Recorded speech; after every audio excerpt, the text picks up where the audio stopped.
Oke, jadi kisah yang aku ceritakan malam ini dikirim sama wak kita yang bernama Mary dari Kebumen, Jawa Tengah. Halo Mary. Nah, jadi wak kisah ini adalah pengalaman horor kakeknya Mary. Namanya kakek Jono. Pada saat beliau ini masih berusia remaja, which is sudah sekitar puluhan tahun yang lalu kan, Wak.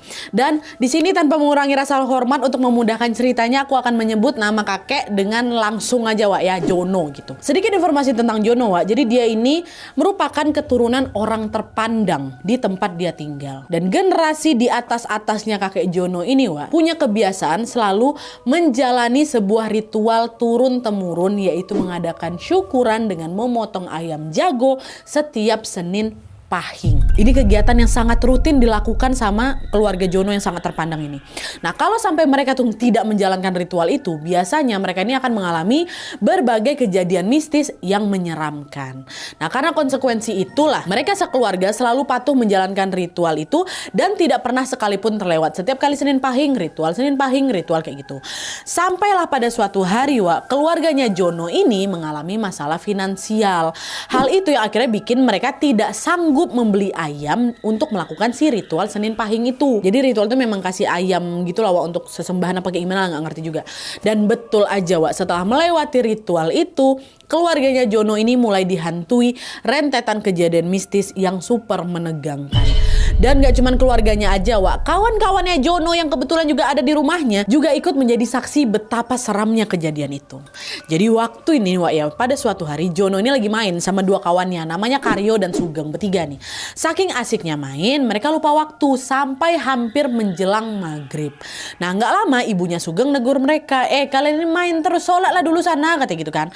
Nah, dengar teguran itu, Sugeng masuk ke dalam rumahnya ngambil sarung, mau sholat di masjid nih. Nah, setelah itu mereka mampir ke rumahnya Karyo buat ngambil sarung si Karyo juga. Lalu lanjut lagi ke rumahnya Jono yang ada di atas bukit. Hari itu malam Senin Pahing, Wak, ya. Nah, pas mau masuk ke rumahnya Jono, si kakek Wawa ini awalnya mana-mana aja, Wak. Jono, mereka tunggu di luar, Jono masuk ke dalam nih ngambil sarung juga. Cuma pas nunggu Jono ini, tiba-tiba si Sugeng sama si Karyo ini ngerasa hawa di sekitar mereka waktu duduk di luar ini kok jadi berubah nggak enak ya gitu.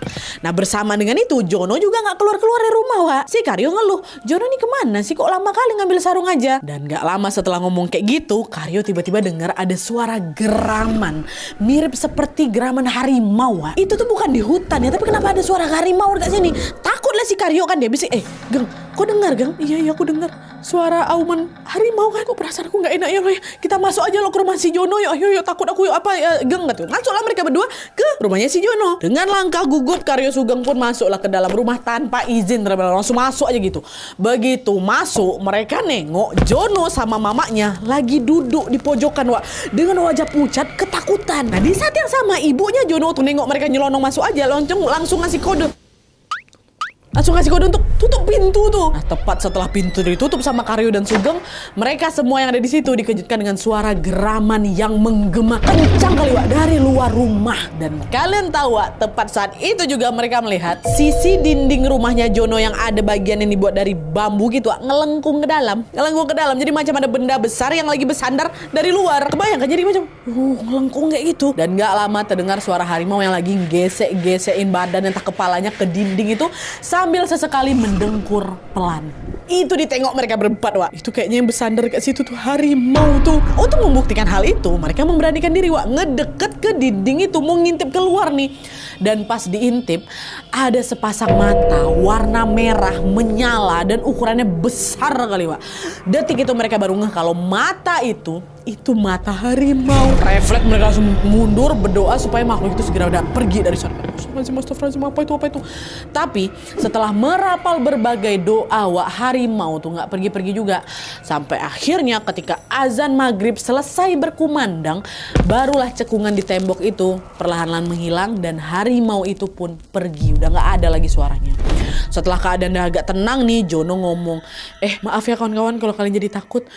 Barusan itu yang datang siluman harimau. Dia memang bakal datang ke sini kalau keluargaku nggak ngejalanin ritual Senin Pahing, katanya.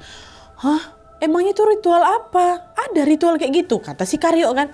Ada itu ritual turun-temurun dari leluhurku yang nggak boleh dilewatkan. kan. Hari ini kami nggak bisa ngasih apa yang dia mau, makanya itulah dia datang. Kata siapa gitu. Udah Sugeng sama Karyo ngangguk aja lah Wak di situ. Mereka takut untuk bertanya lebih jauh ya kan. Ada kejadian itu malam itu. Malam Senin Pahing tuh nggak dilakukan ritual, kejadian gitu.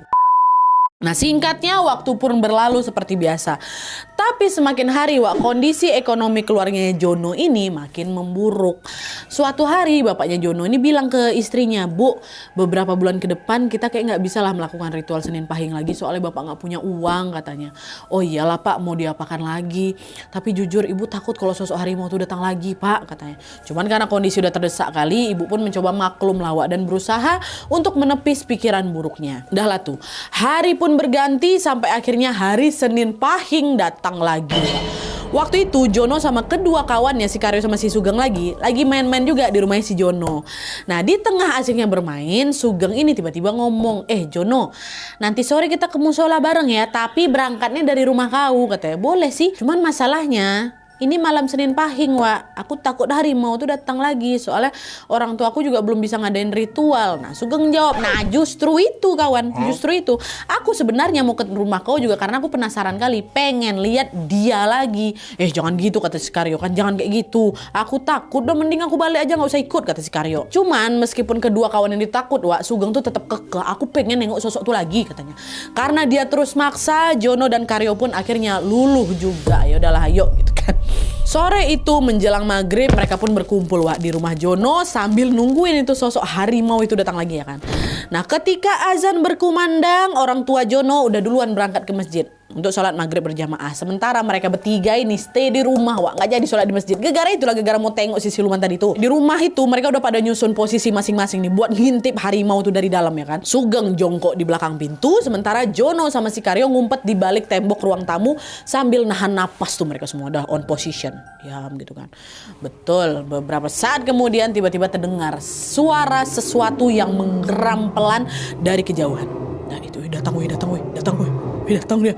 Dan semakin lama Wak, gerakan itu makin dekat dan macam berhenti tepat di depan rumahnya Jono.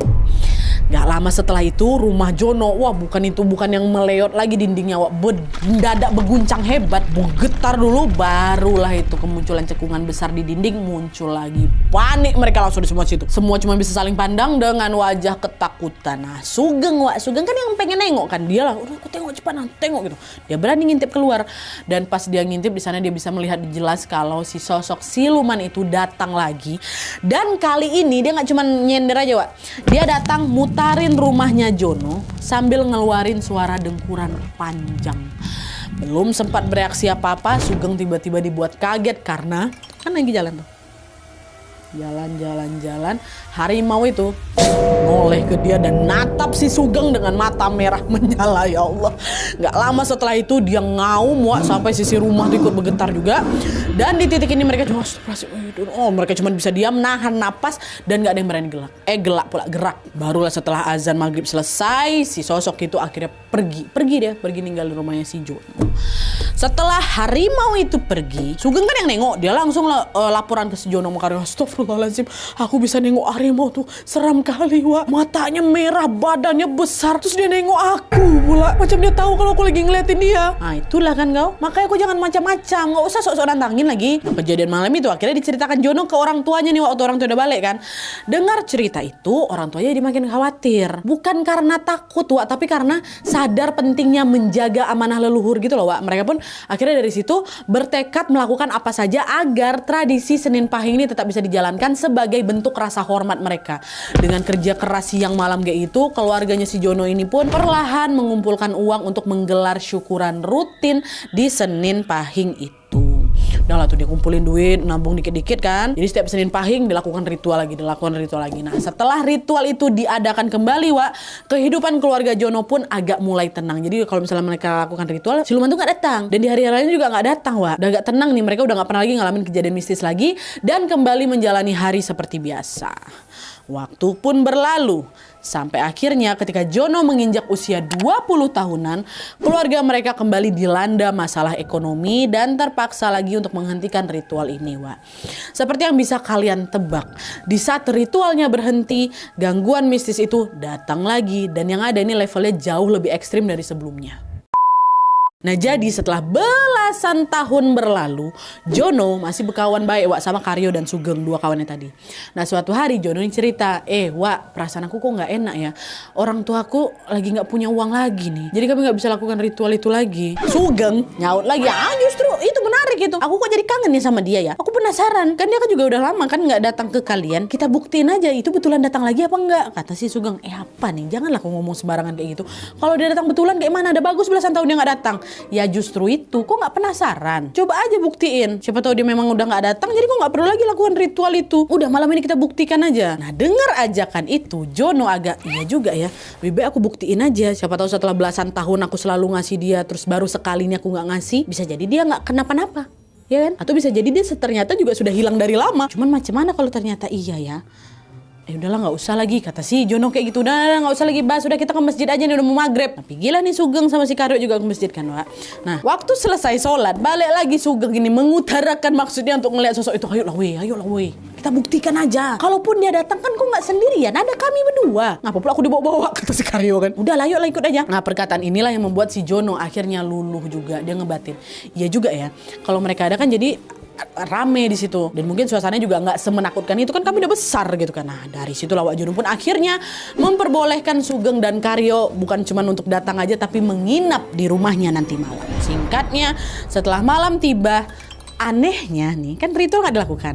Mereka tidak menemukan adanya kejanggalan apapun Wak. Nggak ada itu deraman harimau, nggak ada guncangan hebat di rumahnya. Pokoknya aman-aman aja malam itu. Tapi waktu masuk jam 12 malam, biasanya kan gangguan tuh datangnya jam maghrib gitu kan Wak. Ini nggak aman waktu maghrib. Cuma jam 12 malamnya mereka dikejutkan dengan suara ayam peliharaannya Jono yang tiba-tiba berkokok. Awalnya berkokok cuma 1 ekor aja Wak, tapi lama-lama menjadi makin banyak. Apa nih? Bersaut-sautan gitu.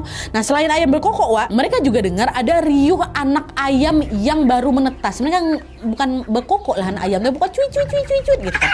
Nah awalnya Jono nganggap ayam-ayam lagi bunyi biasa aja gitu. Tapi pemikiran itu berubah khawatir setelah Jono dengar suara ayam-ayamnya itu makin lama makin lirih, makin memelan gitu loh, macam volumenya dikecilin gitu loh. Khawatir terjadi sesuatu, Jono akhirnya keluar rumah mau ngecek ke kandang nih tanpa mengajak Sugeng sama Karyo. Udah aku cek dulu lah gitu kan. Dan karena di luar rumah tuh gelap kali, Jono bawa obor nih Wak untuk ke kandang. Nah pas sudah nyampe di kandang Wak, betapa kagetnya si Jono karena di dalam sana dekat kandang itu ada makhluk tinggi, besar, berbulu hitam macam genderuwo gitu, lagi mencengkram kuat-kuat semua ayam peliharaan si Jono. Nengok kejadian itu, bukannya kabur si Jono Wak. Jono malah teriak, balik ke ayamku, balik ke ayamku. Dia lebih sayang ayam memang Wak. Nah teriakan itu bikin si sosok itu noleh, beradu tatap lah ini sama si Jono kan Wak. Di situ dia bisa ngelihat jelas kalau mata si sosok itu merah menyala, persis seperti mata harimau yang dia tengok belasan tahun lalu Wak. Jadi bisa dibilang di sini ya, setelah belasan tahun meskipun beda sosok, mata mereka sama-sama kayak gitu bentuknya. Ini mata yang kemarin mata harimau nih, tapi dia di genderuwo. Nah nggak lama setelah beradu tatap, sosok itu tiba-tiba mengembalikan 1 ekor anak ayam aja ke kandang, dan dia berlari bawa ayam-ayam yang lain Wak. Wah dibawa. Nah nengok ayamnya dicuri Wak, Jono sang pecinta ayam ini Wak, sayang kali dia sama ayam-ayam, dia nggak peduli lagi sama takutnya dikejar sama si Jono genderuwo tuh. Dia balik ke ayamku, balik ke ayamku, balik ke kata gitu. Ayamnya dicuri Wak. Betul juga sih, ayam dicuri kan bisa rugi dia. Maka dikejar mungkin sama si Jono, langsung hilang takutnya Wak. Tapi teriakan itu berakhir sia-sia karena sosok itu langsung ngilang Wak dalam kegelapan. Dan setelah sosok itu menghilang, barulah Sugeng sama Karyo nyamperin si Jono. Ngapa weh? Datang lagi harimau ya? Kata Sugeng, bukan harimau yang datang Wak, genderuwo tau kalian. Dia nyuri semua ayam aku, cuma disisain 1 aja. Akhirnya cerita ini disampaikan lagi lah ke orang tuanya si Jono kan Wak. Nah dengar itu, keluarganya Jono panik lagi Wak. Mereka tahu kalau ternyata nih belum hilang, memang harus kita kasih ritual terus gitu kan. Nah dari situlah mereka berusaha untuk tidak pernah lagi melewatkan ritual Senin Pahing. Mereka selalu ngusahain kali Wak supaya ritual itu tetap jalan gimana pun caranya. Nah kebiasaan ini pun terus berlanjut lagi Wak, sampai akhirnya Jono menikah dengan seorang wanita yang bernama Lestari, which is neneknya Wawa kita. Nah setelah menikah, pasangan ini dikaruniai 2 orang anak yang bernama Delima dan juga Aryo. Kehadiran anak-anaknya ini membuat si Jono pun berniat mewariskan ritual turun-temurun itu ke mereka berdua. Cuman sayangnya niat itu langsung ditentang habis-habisan sama istrinya Lestari. Dia ngomong, kita hidup tuh gak selamanya mulus loh Pak. Kalau bukan kita yang mutusin si ritual itu, kasihan anak cucu kita. Syukur-syukur kalau mereka ini selalu hidupnya di atas, selalu berkecukupan. Tapi kalau suatu hari mereka lagi susah gimana Pak? Mau dapat uang dari mana buat ngadain syukuran kayak gitu, ritual kayak gitu? Hah? Nah, dengar teguran itu, mikir juga si Jono, iya juga ya. Ritual ini kan udah ada sejak lama kan, dan selalu memberatkan keluargaku sebenarnya. Pemikiran itulah yang bikin si Jono merenung. Dan akhirnya dia setuju untuk membatalkan niatnya mewariskan ritual itu ke keturunannya.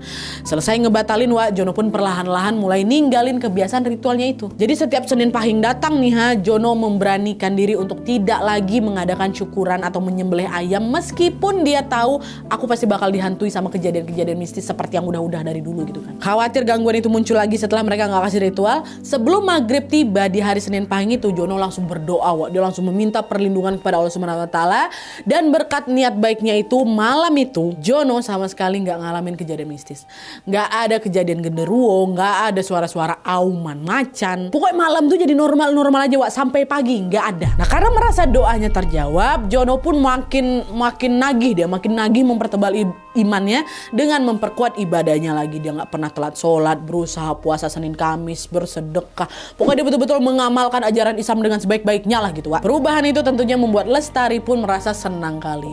Dari situ hubungan Lestari sama Jono makin harmonis lagi Wak, dan jarang sekali mengalami kendala yang berarti. Nah pokoknya balik harmonis lagi. Senin Pahing berikutnya nggak dilakukan doa mereka segala macam kan, nggak datang siluman-siluman tuh. Kok aman lah Wak datang. Oh insya Allah udah putus nih. Tapi bertahun-tahun kemudian mereka balik lagi ngalamin kejadian mistis, dan kali ini kejadian itu datang dari sosok yang berbeda lagi Wak.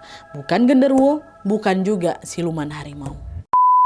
Jadi ceritanya setelah belasan tahun berlalu Wak, Delima anak pertamanya kakek Jono ini nikah lah sama seorang laki-laki asal Palembang namanya Amir.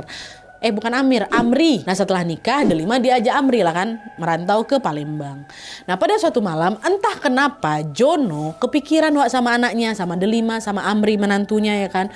Udah lama gak ketemu, kangen dia. Nah untuk mengusir rasa kangennya itu, kakek Jono ini berinisiatif untuk ngopi. Dia pengen ngopi lah di dapur sambil menikmati suasana, sambil ngerokok gitu lah kan, buat menepis kangennya dia sama anaknya. Nah pas baru aja dia nyampe dapur Wak, dia nengok Amri, menantunya lagi berdiri ngebelakangin kakek Jono. Ada Amri, bukannya di Palembang ya? Kok tiba-tiba dia ada di sini? Apa mereka udah balik tapi aku nggak tahu ya? Karena Jono juga sehari-harinya memang sibuk ngurus ladang Wak, baru pulang ke rumah tuh dari sore sampai malam lah gitu. Bisa jadi aku kelewat, Amri datang aku nggak tahu gitu kan. Lagi tegak Amri di situ, cuman ngebelakangin dia. Nah nengok itu Jono langsung berjalan lah Wak, nyamperin si Amri. Nak, kapan kesini kok nggak kabar-kabar gitu kan? Jalan. Cuma di situ Amri diam aja Wak, ngerespon. Bapak ibu kamu di Palembang gimana kabarnya Nak? Sehat-sehat semua gitu. Diam lagi si Amri nih. Sadar ada yang aneh, Jono langsung ditepuk bawa Amri dari belakang. Amri, waktu ditepuk Amri putar badan Wak, dia ngadap ke Jono. Cuman waktu menghadap itu, sosoknya Amri sudah berubah jadi sosok pocong, wajahnya hancur, dan itu beradu tatap Wak sama kakek Jono, nge-freeze kakek Jono di situ. Pocong, astaga. Kakek Jono berusaha berdoa-doa sampai tubuhnya bisa digerakkan lagi, tapi pocong tuh masih ada Wak ya. Dan pasti kakek Jono ini bisa gerak di situ, kakek Jono bilang, kau pergi nggak? Pergi, ini bukan tempat kau. Pergi kau, kata berani dia ngomong kayak gitu kan Wak. Nah di sisi lain Lestari yang dengar suaminya teriak-teriak di dapur berlari lah kan. Pak kenapa bapak teriak-teriak? Bu, barusan ada pocong di sini Bu. Awalnya bapak nengok dia Amri, waktu bapak dekatin pocong rupanya. Udah pak, mungkin itu cuma gangguan sekelebat aja. Udah bapak nggak usah takut. Insya Allah selalu ada Allah yang ngelindungin kita Pak ya. Udah istighfar aja. Bapak ambil wudhu. Nah setelah situasi cukup tenang, kakek Jono pun udah nggak panik lagi Wak. Malam itu mereka langsung memutuskan untuk beristirahat. Nah setelah kejadian hari itu, kehidupan kakek Jono sama nenek Lestari ini kembali normal seperti biasa Wak. Tapi beberapa hari kemudian gangguan sosok pocong itu datang lagi, dan tepat pada malam Senin Pahing lagi datang dia. Jadi ceritanya waktu itu Jono dan Lestari ini lagi bersantai Wak di ruang tamu gitu kan. Terus gak lama setelahnya mereka melihat dari dalam ya, mereka melihat ada banyak cahaya obor yang berpancar dari luar rumah. Jadi seolah-olah ada puluhan orang yang lagi berdiri kat luar mereka Wak. Jono langsung bilang, itu siapa Bu? Kalaupun warga harusnya ada suara ribut-ribut dikit. Dan ini gak Wak, hening. Malam apa sekarang Bu? Senin Pahing Pak. Oke, sadar ada yang nggak beres di sini, Jono dan Lestari pun memberanikan diri Wak untuk ngintip keluar rumah. Begitu ngintip, betapa kagetnya mereka karena di sana ada banyak kali orang Wak yang berlalu lalang. Ada wanita, ada laki-laki, ada anak kecil, ada orang tua. Bahkan mereka ngira kalau itu tuh warga dari desa sebelah yang lagi lewat kampung mereka. Mereka berdua mikirnya kayak gitu. Mereka lagi transmigrasi apa gimana, cuma rame kali Wak. Tapi setelah diperhatikan lagi, kaki orang-orang tuh nggak napak tanah, jadi macam melayang gitu. Rame tapi Wak, belum reda lagi rasa kaget kakek sama nenek Wak. Semua orang yang berlalu lalang itu tiba-tiba secara perlahan tapi pasti berubah wujud. Jadi ada bagian-bagian tubuhnya tuh yang tidak pada tempatnya Wak. Mata, hidung sama mulut mereka tuh jadi macam bertukar posisi. Ada yang matanya pindah ke dagu, ada bibirnya pindah ke telinga. Ini kayak gitu, berubah tiba-tiba. Shock mereka, sudah mau pingsan mereka rasanya. Udah nggak bisa ngomong lagi. Kenapa kayak gini? Kenapa gini? Pasti bukan orang transmigrasi ya kali. Barulah nggak lama, sosok itu melayang menjauhi rumah mereka. Setelah sosok-sosok itu pergi, mereka berdua langsung kabur masuk ke dalam kamar. Mereka kunci pintu, mereka berdoa situ nggak bisa tidur sampai pagi. Sampai pagi tiba warga-warga juga pada berkegiatan kan Wak. Mereka masih ada perasaan was-was tuh masih terngiang-ngiang di pikiran mereka kan. Apa itu? Apa tadi malam? Untungnya sejak saat itu sampai seterusnya mereka udah nggak pernah lagi ngalamin kejadian apapun. Walaupun mereka nggak ada ngasih ritual Senin Pahing itu, nggak ada. Sama sekali nggak ada suara-suara, auman apa semua nggak ada. Entah ada hubungannya dengan ritual Senin Pahing itu apa tidak, tapi yang jelas kakek Jono menduga dengan perginya banyaknya sosok-sosok itu di malam terakhir tuh, ritual turun-temurun itu kemungkinan sudah resmi terputus dan berhenti di keturunan mereka. Jadi mungkin kejadian orang-orang yang bawa obor yang mereka tengok melayang bentuk yang gak jelas itu tuh mungkin adalah tanda pamitnya semua makhluk halus yang selama ini terlibat dalam ritual itu. Mungkin. Tapi merinding kan? Mereka walaupun ngeselin kayak gitu masih pamit gitu. Ya. Oke Wak, jadi itu tadi pengalaman horor yang dialami keluarganya kakek Jono selama bertahun-tahun yang berawal dari satu ritual turun-temurun dari leluhurnya. Aku gak kebayang sih gimana rasanya jadi kakek Jono yang terbebani sama ritual itu. Termasuk pada saat mengalami konsekuensinya juga. Udahlah wajib dilakuin, sekalinya gak ritual langsung diganggu, langsung diresein sama makhluk-makhluk halus nih kan. Cuma nih dibalik kejadian mistisnya Wak, dari kisah ini kita bisa belajar untuk putuskanlah kebiasaan buruk meskipun itu sudah dilakukan secara turun-temurun. Karena dengan berani menghentikan hal buruk, artinya kita juga berperan menyelamatkan generasi berikutnya. Seperti yang sudah dilakukan sama kakek Jono. Udah gak apa-apa lah, biar susah-susahnya di aku, yang penting keturunan aku gak disusahkan juga kayak aku. Gitu. Oke Wak, jadi sekian dulu videonya. Terima kasih banyak yang sudah menonton. Kalau kalian suka video ini, klik like-nya. Jangan lupa komen di bawah untuk dan saran-saran untuk selanjutnya. Jangan lupa nyalain notifikasinya supaya kalian tahu kalau aku upload video baru. And as always, jangan lupa untuk klik tombol subscribe supaya kalian sama-sama tahu informasi menarik dan menegangkan dari channel aku. See you next video Wak, bye.